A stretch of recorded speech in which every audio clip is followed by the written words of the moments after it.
Hello everybody, my name is Mathews. I'm a field service engineer with SciDev. I've been in this business for roughly 12 months now in the mining construction business. And my day-to-day is very dynamic. It goes from flocculant screening for different ores and materials in the processing plant to troubleshooting and improving efficiencies in the processing plant itself with the dewatering processes in general.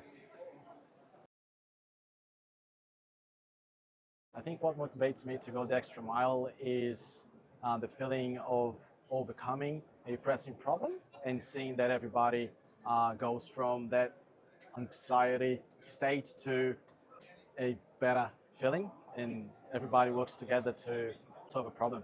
I take pride in doing that on site with our customers, and that motivates me a lot.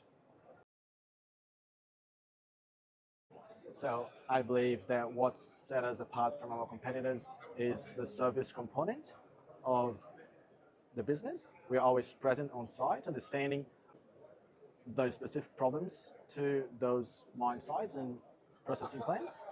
And the solutions we offer are tailored for very specific challenge.